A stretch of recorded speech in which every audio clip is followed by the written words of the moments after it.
ચાલો શરૂ કરીએ સાયન્સ સિટીની એક નવી વિડીયો સિરીઝ, જેમાં તમે જોશો સાયન્સ, ટેકનોલોજી, આર્ટ તેમજ એવી ઘટનાઓ વિશે જેનાથી તમે આજ દિન સુધી અજાણ છો.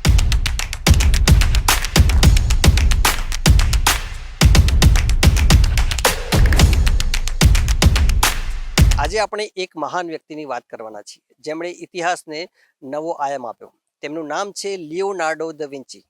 15 એપ્રિલ એટલે કે આજે તેમનો જન્મદિવસ, અને આ ખાસ દિવસે આપણે તેમના અદ્ભુત જીવન અને કાર્યો વિશે જાણીશું. લિયોનાર્ડો દ વિન્ચીનો જન્મ 15 એપ્રિલ 1452માં ઇટાલીના એક નાનકડા ગામ વિન્ચીમાં થયો હતો. તેઓ માત્ર એક ચિત્રકાર નહોતા, પણ એક વૈજ્ઞાનિક, એન્જિનિયર, શિલ્પકાર અને દૂરદર્શી વિચારક પણ હતા. તેમને ઇતિહાસના પ્રથમ મહાન જીનિયસ કહેવામાં આવે છે. તેમણે વિશ્વની સૌથી પ્રખ્યાત પેઇન્ટિંગ મોનાલિસા બનાવી, જે આજે પણ લોકોને મંત્રમુગ્ધ કરે છે. આશ્ચર્યની વાત એ છે કે 500 વર્ષ પહેલાં જ્યારે લોકો ઉડવાનું સપનું પણ નહોતા જોતા ને, ત્યારે લિયોનાર્ડોએ ઉડતી મશીનોની ડિઝાઇન બનાવી હતી. તેમણે એરિયલ સ્ક્રૂ નામનું હેલિકોપ્ટર જેવું યંત્ર અને પેરાશૂટની રચના કરી. 2000માં એક વ્યક્તિએ તેમના પેરાશૂટનું પરીક્ષણ કર્યું અને તે સફળ રહ્યું.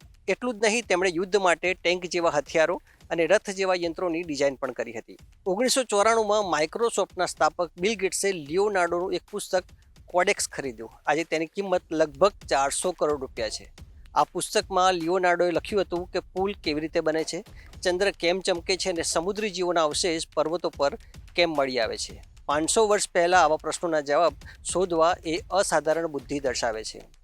લિયોનાર્ડોનું મુખ્ય ધ્યાન માનવ શરીર પર હતું. તેમણે 240થી વધુ ચિત્રો બનાવ્યા અને 13,000 જેટલા શબ્દો લખ્યા. તેઓ એવી રીતે લખી શકતા કે તેને અરીસામાં જુઓ તો સીધું દેખાય. તેમની બીજી મહાન કૃતિ ધ લાસ્ટ સપર, ઈસા મસીહ અને તેમના 12 શિષ્યોની અંતિમ ભોજનની ઘટના આ ચિત્રમાં જોવા મળે છે. લિયોનાર્ડોએ ક્યારેય લગ્ન કર્યા નહોતા. ફ્રાન્સના રાજાએ તેમને ખૂબ સન્માન આપ્યું અને તેઓને સાથે રાખ્યા હતા.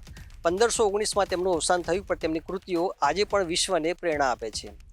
તો મિત્રો, લિયોનાર્ડો દ વિન્ચીની આ અદ્ભુત કહાની કેવી લાગી? તેમના જન્મદિવસ 15 એપ્રિલને ખાસ બનાવવા ગુજરાત સાયન્સ સિટીની મુલાકાત લો. અહીં તમને ઇતિહાસની, વિજ્ઞાનની રસપ્રદ દુનિયા જોવા મળશે. ખાસ કરીને મે મહિનામાં બાળકો માટે સમર કેમ્પનું આયોજન થાય છે, તો તેનો લાભ લેવાનું ચૂકશો નહીં. ચેનલને સબસ્ક્રાઇબ કરો, લાઇક કરો અને તમારા મિત્રો સાથે શેર કરો. ફરી મળીશું એક નવી વાત સાથે. નમસ્તે.